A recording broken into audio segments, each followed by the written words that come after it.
성령이 어떤 분인가? 여러분, 성령이 어떤 분일까요? 우리가 성령님이 어떤 분인가 한번 심각하게 고민해 보셨어요? 마태복음 28장 19절에 보면 그 예수님의 유명한 말씀하시지 않습니까?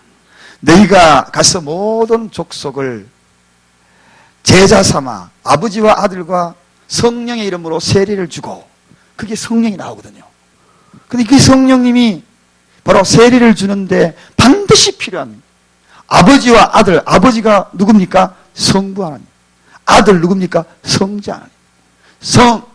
성령은 누굽니까? 성령 하나님. 빼놓을래야 빼놓을 수 없는, 그래서 이 삼위일체라고 이야기합니다. 떨어질래야 떨어질 수 없는 불가분한 관계로 인하여서 세례를 주라. 그리고 제자를 삼으라. 그만큼 이 성령님이 소중한. 그런데 오늘날 이 성령님에서 제대로 이해를 하지 못하는 경우가 참 많습니다. 그래서 오늘 본문 말씀을 다시 한번 들어보십시오. 본문 말씀 보면, 자, 너희 속에 하나님의 영이, 이렇게 하나님이 영이 거하시면, 우리 다 함께 읽어봅시다. 시작. 너희 속에 하나님이 영이 거하시면 너희가 육신에 있지 아니하고 영에 있나니 누구든지 그리스도의 영이 없으면 그리스도의 사람이 아니라. 그렇게 단호히 선포하고 있다. 그리스도의 영이 없으면, 즉 그리스도의 영이란 성령이 없으면 그리스도의 사람이 아니다. 그리스도 사람이 뭡니까? 성도. 이걸로 우리가 잘 알고 있는 대로 그리스도인, 다른 말로 크리스천, 다 같은 말이에요. 성도나 그리스도인이나 크리스천이나 다 같은 말이에요. 그런데 중요한 것은 성령이 없으면은 성도가 아니라는 거예요. 성도가 아니라. 굉장히 중요해요. 그래서 성령님이 우리 속에 내재하지 아니하면 성도가 아니고 교회 오더라도 누구라고요? 교인이죠. 교인. 오늘날 교인들은 많은데 성도는 그렇게 드문 이유가 여기에 있는 거예요. 그럼 성도가 도대체 누군데 어떻게 성령이 우리 속에 있는 것인지 확실히 알 수 있는가? 그 다음 대목을 우리가 읽어가 보면 거기에는 분명히 성령에 대해서 알 수 있어요. 그래서 성령은 한마디로 그리스도의 영이라 그러기도 하고, 다른 말로는 성령이라 그러기도 하고, 또 다른 말로는 하나님의 영이라 그러기도 하고, 성경에 이렇게 이야기 나오면 전부가 다 성령에 대해서 이야기해요. 성령님. 자, 그렇다면 이 성령님은 도대체 어떤 분이기에 이렇게 성령이 없으면 우리가 거하시지 아니하면 우리 하나님의 사람이 아니고 그리스도인이 아닌가? 즉 육신에 있는 사람이다. 성령이 없으면 아직도 육신인 있는 사람. 육신인 있는 사람이 뭐냐 그러면, 다른 말로 이야기하면 육체에 따라서 그냥 살아가는 사람이 육신인 있는 사람. 그 다음에 그 뒤에 읽어가면은 영이 없으면 그리스도의 사람이 아니다. 그렇게 이야기하는데, 영이라는 것이 뭡니까? 영이라는 것에 의해서 살아간다. 이 말은 영적인 일에 우선순위를 두는 사람. 이런 사람입니다. 이런 사람. 이게 바로 성령에 의해서 살아가는 사람. 성령이 내재하는 사람은 영적인 일에 우선순위를 두는 사람. 육에 속한다는 것은 육체적인 일에 우선을 두는 사람. 그 자를 육에 속한다. 영적인 사람이다. 그런데 너희 속에 영이 가하면은, 이 영이 가하면은 영적인 일이 자꾸 우선순위를 두려고 한다는 것입니다. 이게 바로 그리스도의 사람, 성도, 그런 뜻이라는 것입니다. 자, 그렇다면 계속해가지고 성령은 도대체 세 가지의 성령의 속성이 있습니다. 하나님, 예수님, 성령님은 다 동일한데 동등한 분으로서 세 가지의 속성이 있어요. 그 속성이 뭐라고요? 우리 너무나 많이 해서 알죠. 첫 번째, 지성이라고 얘기했죠. 이건 아는 것입니다. 두 번째는요, 뭐죠? 아유, 이거 뭐 갑자기 티나오네, 안 티나오네. 뭐죠? 감정. 다른 말로 감성이라고 이야기합니다. 세 번째는요, 의지. 지성, 감성, 의지. 이 세 가지가 성령님의 속성이요, 하나님의 속성이요. 이걸 누구도 가지고 있습니까? 인간도 가지고 있어요. 그래서 하나님을 아는 것, 하나님이 우리를 알고 우리도 하나님을 알고, 그래서 서로 통하는 거예요. 하나님이 감성이 있기 때문에 통하는 거예요. 우리가 하나님 앞에 기도할 때에 성령님 우리 마음을 감찰하시죠. 그러면은 나는 모른다 이렇게 이야기할 수 없는 것이 왜 그러냐? 성령님이 요 감성이 가시게 돼요. 그래서 성령님도 막 아파해요. 눈물을 흘려요. 괴로워해요. 죄를 지으면 우리 속에 내재하고 있다가 막 괴로워해요. 못 견디게 괴로워해요. 그래서 성령님은 요 감성을 가지고 있는 거예요. 또 성령님은 의지를 가지고 있어요. 그래서 우리가 어떤 일을 결정하고 하고자 하는 의지 결단하잖아요. 그때에 이 성령님의 힘이 필요합니다. 내 혼자는 못할 때에 하나님 사랑할 수 없어요.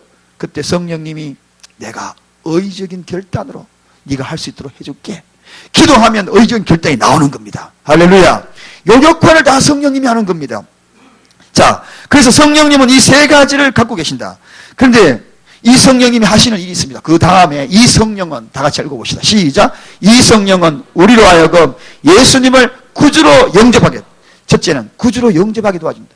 여러분, 고린도전서 12장 3절에 이렇게 소개합니다. 누구든지 성령이 아니하고서는 주라 시인할 수 없다.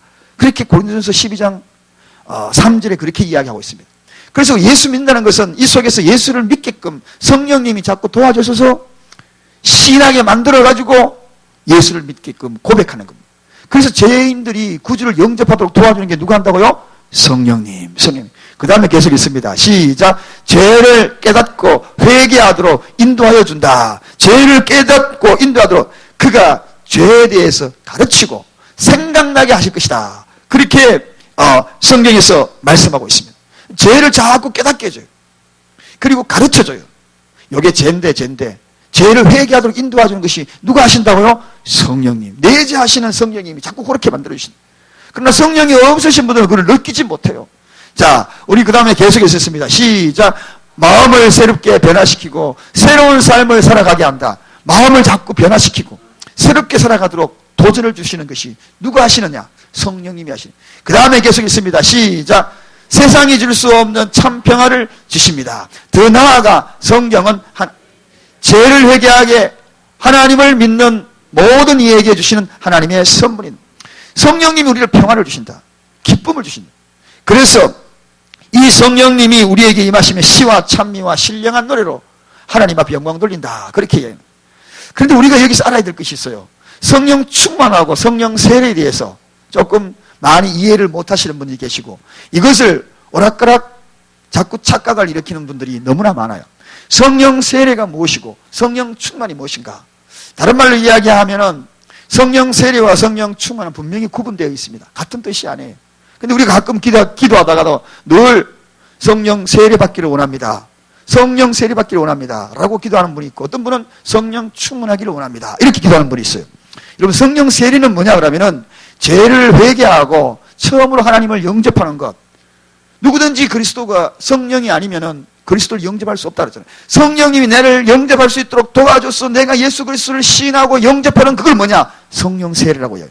근데 다 일부 어떤 교단에서는 성령 세례를 이 방언하고 하는 것들로 성령 세례라고 이야기해요. 그래서 가끔 물어봐요. 성령 세례 받았습니까? 그러면은 예? 성령 세례가 뭔데요? 그럼 방언하십니까? 이렇게 물어봐요. 방언하는 것이 성령 세례가 아니에요. 예수 그리스도를 구주로 영접하여서 내가 이제 아멘으로 입으로 시인하고 마음으로 믿어서 구원의 확정이 있는 자들, 그들이 누굽니까? 성령 세례 받은 자들. 그러면 여러분들은 오늘 이 자리에 앉아서 성령 세례 받으신 분이 안 받으신 분들이에요. 구원의 확신이 있습니까? 그럼 여러분 성령 세례 받으신 거예요. 그런데 그럼 성령 충만이 뭐냐 하는 것입니다. 성령 충만에 대해서는 거듭난 성도가 성령의 인도함을 따라갈 수 있도록 끊임없이 따라가지 못하게 하는 요소들을 이겨낼 수 있도록 그것을 더 나를 끌어올리는 것이 이게 성령 충만이에요. 무너지지 않도록 자꾸 끌어올리는 것입니다. 그래서 이것은 내 신앙생활에 자꾸 결속력을 가져오게끔 하는 그러한 힘, 강한 결속력을 가져오게끔 하는 힘, 이게 바로 성령 충만이에요. 내가 예수를 믿기는 믿었는데 자꾸 나약해잖아요. 자꾸 여러 가지 일들을 경험하면서 믿음의 확신들이 자꾸 없어지잖아요. 그때는 무엇을 해야 합니까? 성령 충만을 받아요. 결속력이, 믿음의 결속력이 이 속에서 그 믿음이 절대로 흔들리지 아니하도록 분명하게 하나님 말씀 안에서 굳건히 설 수 있도록 하는 것이 성령 충만이에요. 그래서 성령 충만이 되면은 이게 자신도 모르게 거기에 대한 힘이 나오고 결속력이 강하니까 기쁨이 나오고 어떤 일도 용기가 나오고 담대함이 일어나는. 그러나 성령 그 충만해지지 아니하면 구원받은 것으로 끝나버리면 결속력 힘이 나타나지 않아서 삶의 담대함이 없어져요. 용기가 없어요. 그래서 우리가 해야 되는 것이 뭔가? 성령 충만인 것입니다. 할렐루야. 성령 충만은 그래서 끊임없이 우리가 기도해야 됩니다. 끊임없이 하나님 내가 성령 충만하기를 원합니다. 내가 믿음의 결속력이 떨어질 때마다 하나님과 나와의 결속력이 떨어질 때마다 더 삼겹줄로 나를 동염해달라고 결코 흔들리지 말게 해달라고. 그래서 저는 이건 뭐 신학적인 교리가 있는 것이 아닙니다. 성령님은 액체다. 기도하지 아니하면 정발할 수 있다. 그래서 늘 찰랑찰랑 차고 넘칠 수 있다. 기도도 제가 언젠가는 말씀을 드렸죠. 기도도 액체다. 진짜 액체라는 뜻이 아니고 그렇게 비유하는 겁니다. 어떤 분이 또 이야기하니까 집에 돌아가지고 성령님이 액체라 그러더라. 물 한 바가지 가져오너라. 그래가지고 담아야지. 그래서 내 입속으로 그냥 잔뜩 이 속에 배 이만큼 물 먹고 내가 이 속에 성령 충만하다. 그런 것이 아니. 비유적으로 이야기하는 겁니다. 기도 안 하면 고갈된다는 것입니다. 말씀으로 충만하지 아니하면 성령님이 고갈된다는 이야기. 결속력이 자꾸 나약해지잖아요. 그리고 말씀이 충만하면 결속력이 강해지거든요. 기도하면 결속력이 강해지거든요. 이게 충만한 겁니다.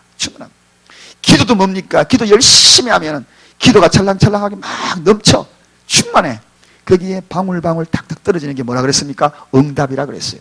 어떤 분은 그냥 기도하고 그냥 평생에 한 번도 안 하면서 어쩌다가 기도 한 번 하고 왜 하나님 응답 안 주시냐고 겨우 20일 작정해 놔놓고 일평생을 기도하는 분도 계시는데 그래놓고 기도 응답 안 주신다고 하나님 원망하고 여러분 그게 아니에요. 기도는 차곡차곡 눈물방울 그 속에 떨어져 쌓이고 그 속에 땀방울이 쌓이고 차곡차곡 그래서 여기 찰랑찰랑하면 눈방울 한두 방울만 흘려도 딱 떨어지는 순간 응답이 일어나는 것입니다. 할렐루야. 그래서 기도는 쉬지 말고 하는 이유가 바로 여기 있는 겁니다. 쉬면은 정발해버려. 다시 해야 돼.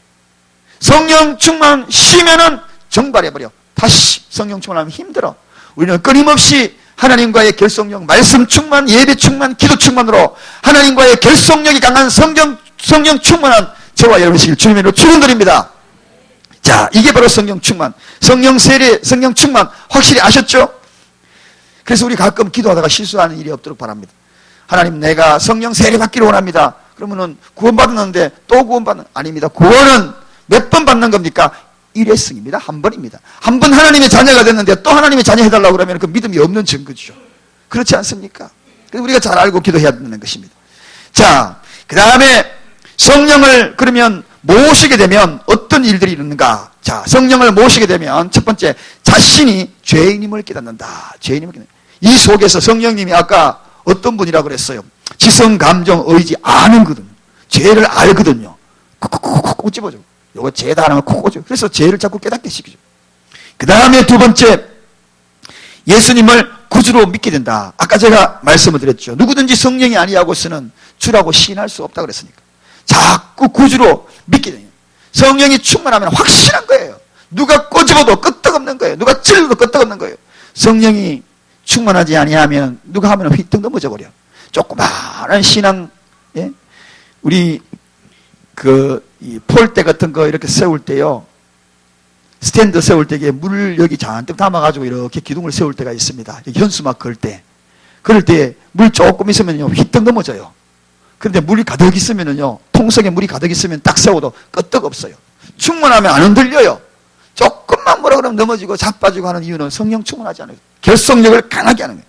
그래서 오늘 본문 말씀에도 구주로 믿은 그 결심이 변함이 없는 거죠. 신앙생활 하다가도 예수 살아있나 안 살아있나 조금 뭐가 되면은 그냥 마음이 무너지고 교회 안 가려고 그러고 그건 뭡니까? 성령이 고갈됐어. 구주로 확실하게 믿게 되는 저와 여러분 되시기 바랍니다. 세 번째 다 같이 읽습니다. 시작. 성경에 기록된 말씀을 자꾸 깨닫기 시작합니다. 요한복음 14장 26절에 보면 거기에 가르치시고 생각나게 하겠다. 성령이 충만하면 자기도 모르게 이거구나 하고 막 무릎을 치면서 읽으면서 막 솔솔솔솔기에 성령님이 가르쳐준다. 깨닫게 해준다. 자꾸 깨달음을 줘요. 공부 많이 배우고 적게 배우고 문제가 아니에요. 오늘 이 시간에도 하나님 말씀이 임할 때에 성령이 충만하면 빨리 깨달아요. 말씀에 아멘하고 깨닫는 것입니다. 충만해지는 것입니다. 이게 뭡니까? 성령이 내재하니까 깨닫게 해주는, 가르쳐 주시는. 그 다음에 다 같이 있습니다. 시작. 평안과 기쁨이 있게 됩니다. 성령이 충만하면은 평화로다 하늘 위에서 내려오네 그 사랑의 물결이 영원토록 내 영혼을 고이 싸네. 할렐루야. 성령 충만하면은 평안이 밀려와, 기쁨이 밀려와. 내 마음에 왜 이렇게 기쁨이 없는가? 그건 다른 게 아닙니다. 하나님과 나와의 결속력이 떨어져서 그렇습니다. 성령님이 지금 고갈 상태예요. 심령이 메말라서 그래요. 더욱더 가라앉은 심령이 있으니까 자꾸 그런 거예요. 성령이 충만하면은 외로움도 이겨낼 수 있어. 평안을 외쳐. 감옥 속에서도 오히려 기뻐하라고 외치는 거예요. 왜 그랬을까요? 사도 바울이 성령이 충만해서 그런 거예요. 자, 그 다음에 우리가 성령이 충만하게 되면, 성령 받고 난 다음에 충만하게 되면은 성령에 받은 이후의 생활이 좀 달라지기 시작합니다. 성령이 내주하게 되면 달라지기 시작하는데, 첫째는 복음을 어떻게 해요? 전하는 자가 돼요. 복음을 전하게 돼요. 이 속에 성령님이 가만히 있지를 못해. 만나는 사람마다 교회 다닙니까? 하고 자꾸 전해요. 뭔가 모르게 예수를 증거하려고 그래요. 성령이 충만한 사람의 특징이 그렇습니다. 여러분 진짜 은혜 받고 여러분 성령 충만해 보십시오. 입이 가만히 있지를 못해. 그래서 술 취한 사람처럼 된다 그러잖아요. 빨리 가서 막 복음 전하고. 술 취한 사람하고 특징이 뭔지 아십니까? 알코올에 중독된 자들은 행슬수술하지만 성령에 취한 자들은 복음을 전합니다. 할렐루야. 이게 바로 차이점이에요. 성령에 충만하면 증거가 나타나요. 또 다음에 어떤 증거가 일어납니까? 복음을 전하게 되고 그 다음에 하나가 되도록 힘씁니다. 하나가 되고 사도행전 4장 30절 하나가 된다. 성령에 충만한 자는 어쨌든지 하나가 되려고 그래요. 교회에 와서 어쨌든지 하나가 되게끔 하는 것이 성령 충만한 자의 특징입니다. 갈라서려고 하는 자는 사단의 특징입니다. 그래서 사단은 혀가 두 개라 그랬습니까? 하나라 그랬습니까? 두 개라 그랬어요. 두 개. 들어갈 때는 하나로 쏙 들어가지만 나오면 두 개로 쏙 나와가지고 요 말하고 저 말하고. 요게 사단의 뱀의 혓바닥이 두 개잖아요. 두 갈래로 갈라진 이유가 바로 거기에 있다. 쏙 나와서 요 말하고 저 말하고 두 마음을 품은 자들아. 그렇게 이야기합니다. 여러분 그 성령은 자꾸 하나로. 우리 교회가 성령이 충만하면 하나입니다. 할렐루야. 하나입니다. 할렐루야. 교회가 왜 분리된지 아십니까? 성령이 고갈라서 그렇습니다. 교회가 갈라지고 찢어지고 싸우고 나가고 그 이유는 사단에게 속은 겁니다. 사단은 자꾸 분리시키려고 그래요. 그래서 사단이라는 뜻이 뭐라 그랬습니까? 끼어든다라는 뜻입니다. 끼어든다. 자꾸 끼어들어서 갈라서게 만듭니다. 여러분 이 바위도요. 바위 그 큰 바위를 깨는 방법이 있더라고요. 금을 딱 내고 금 사이에다가 쇠막대 조그마한 걸 박아놓으니까 그 큰 바위가 쩍 하고 갈라지더라고. 와 깜짝 놀랐어요. 그 큰 바위도 요 쇠막대 요만한 거 틈 사이에 끼어 넣으니까요. 톡톡톡 정으로 치니까 쩍 하고 갈라지더라고요. 이 쩍 하고 갈라지는 거. 요 끼어드는 게 사단의 특징이에요. 갈라쓰게 만드는 게 사단의 특징이에요. 우리 교회는 의견은 다를지라도 의견 내고 난 다음에 의견이 결정이 되면 모두가 하나 되기를 바랍니다. 당회도 그러고 재직회도 그러고 그리고 모든 목장에서도 회의도 그러고 내 마음대로 안 됐네 하고 마음에 다른 생각을 품으면 안 돼요. 결정된 사항은 전부가 다 하나로 묶어줘야 합니다. 할렐루야. 성령님은 바로 그걸 원하시는 것입니다. 자, 그리고 성령의 특징은 바로 그런 사람입니다. 그 다음에 성령의 특징은 지혜로운 생활을 하게 됩니다. 마태복음 10장 20절에 지혜로운 생활을 성령님이 하게끔 만듭니다. 이게 굉장히 중요합니다. 여러분 지혜로운 생활, 지혜롭다는 것은 우리에게 다 필요합니다. 오늘 우리 오전 예배 때에도 지혜로운 자가 부모를 기쁘게 한다 그랬잖아요. 어미를 기쁘게 한다. 공부 많이 한 사람이 기쁘게 하는 게 아니에요. 며느리가 돈 많이 가졌다고 기쁘게 하는 게 아니에요. 기쁘게 하는 게 아니에요.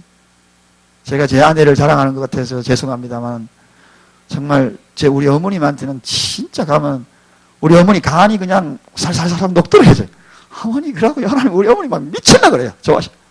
그렇게 그러니까 갔다 오면 꼭 저에게 전화 와요. 네가 마누라 하나 잘 듣다. 그러면서 잘해줘라. 그래요. 저보고 잘해줘라. 그래요. 그러면 제가 예. 며느리가 지혜로우면 시어머니한테 잘하면은요. 시어머니가 저한테 압박을 넣어요. 네 아내한테 잘해주라고 압박을 넣어요. 그런데 거기에서 잘 못해주면요. 시어머니의 압박감이 자식에게 불평으로 나오면은 부부 사이에도 문제가 생기거든요. 여러분 지혜롭게 하는 것이 돈 많아서 그런 게 아니에요. 그리고 많은 것을 가져서 그런 것이 아니고 많이 배워서 그런 것이 아니에요. 성령이 충만하면 지혜로울 줄을 믿습니다. 지혜로운 생활을 하면 또 성령이 충만할 줄을 믿습니다. 이게 중요한 거예요. 우리 사랑교회의 모든 며느님들 지혜롭게 잘 행동하시기를 주님의 이름으로 축원드립니다. 그래야지 가정도 화평한 거예요. 평안한 거예요. 그러면은 남편한테 더 이쁨 받아. 지혜롭지 못하면 남편한테도 이쁨 안 받아. 우리 교회는 다 이쁨 다 받고 있는데 저기 가면은 도봉산 밑에 가면은 거기에 도봉산 밑에 거기 파란 지붕인지 빨간 지붕인지 모르겠는데 여러분 지혜가 중요하다. 그 다음에 성령이 뭐냐? 성령이 그 다음 페이지 들어가면 성령의 열매를 맺습니다. 자, 그 다음에 앞쪽에 다시 넘어가 보시기 바랍니다. 나무가 하나 그려져 있죠? 다시 앞쪽으로 성령의 열매를 맺어요. 우리 성령의 열매가 너무나 잘 알고 있죠? 몇 가지입니까? 1번 20개, 2번 2개, 3번 9개. 예, 어떻게 그걸 잘 아십니까? 자, 성령의 열매 우리 다 같이 한번 해보십시다. 시작. 순수는 달라도 그냥 한번 읽어보십시다. 마지막에 사랑으로 시작해서 절제로 끝나면 됩니다. 예, 저기에 있는 거 다 성령의 열매입니다. 그런데 성령의 열매, 사랑, 그러면은 뭔지, 사랑할 수 없는 것을 사랑하는 게 성령 열매예요. 누구든지 다 사랑할 수 있는 거 사랑하는 거 그게 성령 열매 아닙니다. 지금 내가 상식적으로 생각해도 사랑할 수 없어. 그런데 사랑하는 게 성령의 열매예요. 성령이 충만하면 그런 열매가 됩니다. 그 다음에 온유. 지금 상황에서 온화하고 부드럽게 대해야 될 상황이 아니야. 성질 버럭버럭 내서 대해야 되는데 그때도 부드럽게 할 수 있는 게 이게 온유예요. 온유. 성령의 열매는 그런 특징이 있어요. 충성할 수 없는 상황에서도 불구하고 하나님의 일에 충성하는 거. 이게 충성이에요. 충성 뭐 남들이 다 할 수 있는 일에 충성하는 거. 그걸 안 믿는 사람은 다 하는 거죠. 성령의 열매는 그런 게 아닙니다. 또 참을 수 없는 가운데도 긍정적으로 생각하면서 참는 게 이게 참음이에요. 이게 믿는 사람이 성령이 충만하면 이 특징입니다. 양선이라는 것은 적극적이고 긍정적인 선을 베푸는 거예요. 구체적으로 선을 찾아가면서 베푸는 것이 선입니다. 그냥 길거리 지나가다가 아이고 불쌍하네 하고 동전 던져주는 것이 이게 양선이 아니에요. 오늘도 내가 선을 베풀어야 되는데 하고 두 눈을 뜨고 기도하면서 하나님 어디에 선을 베풀까요? 구체적으로 찾으려고 하는 이게 양선입니다. 이게 성령의 열매예요. 또 희락입니다. 희락과 쾌락에 대해서 이야기했죠. 세상적으로 주는 즐거움은 쾌락이라 그랬어요. 우리 믿는 사람은 쾌락을 추구해서 안 됩니다. 믿는 사람은 명절 때도 희락을 추구해야 합니다. 이게 성령의 열매거든요. 예수 안에서 기쁨을 찾아야 돼요. 그래서 예수 밖에서 기쁨 찾는 것은 쾌락이지, 이 쾌락은 성령의 열매가 아니에요. 성령에 충만한 것은 쾌락이 아니라 희락일 줄로 믿습니다. 우리가 희락으로 기뻐하십시오. 우리 믿음의 사람들은 기뻐하라 경배하세. 이때 기쁨이라니까 다른 데서 기쁨이 아니에요. 예수 안에서 기쁨이에요. 이게 희락이에요. 또 절제가 예수 안에서의 절제예요. 할 수 없는 상황인데 절제할 수 있는 상황.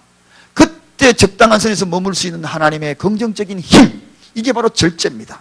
자, 이런 생활을 하게 된다는 거예요. 이런 것이 뭐냐? 성령의 열매라는 것입니다. 자, 다음 페이지 갑시다. 이렇게 해서 이제 성령의 열매를 맺히고 성령님을 모셔드리면 이후의 생활의 변화가 이렇게 일어나는 것입니다. 그 다음에 성령은 그러면 어떻게 이 세상에 오셨는가? 요한복음에 보면 성령님이 오신 내용이 기록이 되어 있습니다. 성령님은 이 땅에 오셔서 가르치고 생각나게 하시는데 보혜사로 오셨다. 그렇게 합니다. 보혜사. 보자가 한자로 무슨 보자냐 하면 보호할 보자입니다. 해자는 은혜 해자입니다. 사자는 스승사자입니다. 그러니까 보호하고 은혜 베푸는 가르치기 위한 그 이름이 뭐냐? 보혜사라는 뜻입니다. 그래서 우리를 늘 보호하기를 원하셔요. 성령님은 이 땅에 왜 오셨다고요? 보호하시기 위해서. 그래서 보혜사라는 별명을 갖고 있습니다. 성령님의 별명이 바로 보혜사예요. 보호하려고, 은혜 베푸시려고, 스승사자 가르치려고. 그래서 이 보호하고 은혜 베풀고 가르치는 것이 뭡니까? 이게 한마디로 이야기하면 우리가 잘 알고 있는 개인 변호사입니다. 개인 변호사. 우리가 돈 주고 개인 변호사 쓰면은 그 사람이 다 변론하잖아요. 보호해 주잖아요. 이게 바로 성령님이 우리 개인 한 사람 모두에게 변호사가 되신 거예요. 할렐루야. 우리는 세상에 변호사가 없어도 우리는 강력한 변호사가 계십니다. 보혜사로 우리의 변호사가 되십니다. 할렐루야. 우리는 변호사가 있어요. 그래서 우리는 개인적으로 나약해서 울지 아니하는 이유가 있는 것입니다. 다시 일어날 수 있는 힘이 우리에게 있습니다. 왜냐하면 우리에게는 변호사, 즉 보혜사 성령님이 계시기 때문에 개인적인 변호사 여러분 다 있는 겁니다. 오늘 걸어가실 때마다 변호사 한 분을 대동하고 걸어가시는 것입니다. 집에 갈 때도 건들기만 건드려봐라.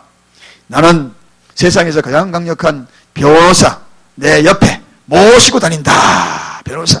돈 안 주고 나를 도와주시는 분이 모시고 다닌다. 어깨 쫙 펴고 다니시길 바랍니다.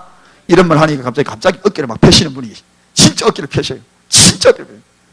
자, 그리고 성령님은 언제 오셨는가? 사도행전 2장 1절에서 4절에 보면 거기에 소개됩니다. 오순절날 마가의 다락방에서 라고 기록이 됩니다. 오순절이 어떤 날이냐? 오순절은 곡식이 처음 익었을 때, 그때의 명절을 구약시대의 오순절이다. 그렇게 이야기해요. 곡식을 처음 익었을 때. 그 다음에 언제 오순절에 이야기하는가? 그날이 언젠가? 6월절 그날부터 50일 날 되는 날, 그날도 오순절이다. 그렇게 이야기를 했어요. 또 이 오순절의 신약시대에서는 언제 오순절의 기준을 삼는가? 바로 성령님이 임하는 날, 그날 오순절, 즉 교회가 생긴 날. 오늘 이 시대에 이와 같은, 우리가 드리는 이와 같은 예배 형태가 생긴 날이 언제냐? 오순절 날. 성령이 임하면서 교회가 생긴 날이에요. 성령님이 이 땅에 오시면서 바로 오늘같이 이 예배를 드릴 수 있는, 그래서 이 예배의 주관자는 누구냐? 성령님입니다. 할렐루야. 그분이 오셨기 때문에 우리가 이런 예배를 드리는 거예요. 그런 예배, 성령님이 오시지 않았으면 우리는 어떤 예배를 드려야 됩니까? 구약시대 예배를 드리는 거예요. 구약시대. 구약시대 예배, 오늘도 구약시대 예배 드리면 양 한 마리 끌고 오든지 비둘기 한 마리 다 잡아와가지고 전부 목을 비틀고 피 철철 흘리고 손에는 피 묻고 그렇게 돌아가는 거예요. 그러나 성령님이 오시면서 교회가 태동하고 성령님이 이 예배를 주관하는 그러한 성령 시대가 된 것입니다. 그러므로 성령 강림 그날, 그런데 어떤 분이 계속 성령 강림하십시오, 강림하십시오. 이게 아니죠. 이미 이 땅에 계시는 것입니다. 언제? 오순절날 마가의 다락방에. 그래서 성령의 오심은 일회성입니다. 일회성. 두 번 오는 게 아니에요. 이미 오신 것입니다. 이 땅에 오셔서 계십니다. 저와 여러분과 함께 하시는 것입니다. 구원도 일회성이듯이 성령 강림도 일회성인 것입니다. 이걸 알지 못하고 성령 강림이, 성령님이요, 성령님이요, 어디 계십니까? 오늘도 하늘에서 내려오십니까? 아니, 성령님 이미 계십니다. 할렐루야! 성령 강림, 바로 성령 강림절이라고도 이야기하지요. 그날 절기를 지키는 것입니다. 구속적인 것도 이래지만 성령님의 강림도 이래다는 것. 자, 그 다음에 성령님이 우리에게 마지막으로 하신 일이 뭔가? 성령님이 우리에게 하신 일이 있습니다. 그게 뭔가? 요한복음 16장 8절에 죄에 대해서, 의에 대해서 반드시 심판하고 하신다는 것입니다. 죄에 대해서 반드시 심판하겠다는 걸 가르치시고, 의에 대해서 우리를 인정하시고 반드시 변론해 주겠다는 것입니다. 우리의 모든 의를, 잊혀졌던 의를 하나님 앞에 반드시 기억된 바 된 심판날 우리가 이 땅에 쌓았던 공력들을 성령님이 반드시 변론해 주시겠다는 것입니다. 이게 의에 대해서 말씀하신다는, 할렐루야, 변호해 주겠다는 것입니다. 그래서요, 숨겨져서 헌신하고 오른손이 하는 일을 왼손이 모르게 했던 그 일을 너무 슬퍼하지 마시고, 남이 알아주지 않는다 할지라도 성령님이 다 모년모을 모시에 다 변론해 주신다. 다 의에 대해서 다 일러주신다. 헌신했던 숨겨져 있는 것들 다 일러주시는 분이 성령님이 하신다는 것입니다. 또 뿐만 아니라 죄에 대해서 검찰하시죠. 저 사람은 무슨 죄가 있습니다. 믿지 않고 방황하고 하나님의 곁을 떠났던 자들에게 죄에 대해서, 마지막에 심판에 대해서 그들에게 일러주시는 분이 성령님이시다는 것입니다. 그 다음에 로마서 8장 16절에 보면 하나님의 자녀인 것을 증거한다. 성령님이 하나님의 자녀인 것을 증거한다. 요한계시록 보면 성령께서 우리에게 인치시고 하는 말씀이 있습니다. 성도 한 사람 한 사람에게 다 인치셨다. 증거하겠다는, 저 사람은 성도야, 저 사람은 성도가 아니야, 성도인 사람을 분명히 증거하겠다는 것입니다. 할렐루야. 성령이 우리 속에 내재하시면 성령 사람, 성령의 사람은 성령님께서 증거하게 만들겠다. 그를 들어서 빛으로 들어 세우겠다는 것입니다. 하나님이 증거로 반드시 그를 세우겠다는 것입니다. 여러분, 증거는 다른 것이 아닙니다. 분명한 그러한 증거가 있는 사람을 증인으로 세우는 것이죠. 이게 바로 성령께서 하시겠다는 거예요. 성령께서 내가 증인이 되겠다는 것입니다. 빛으로 우리를 세우겠다는 것입니다. 할렐루야. 성령님이 하시는 일이. 그 다음에 마지막으로 사도행전에 이야기하는 내용이 뭡니까? 너희가 권능을 받고 하는 말씀을 나오죠.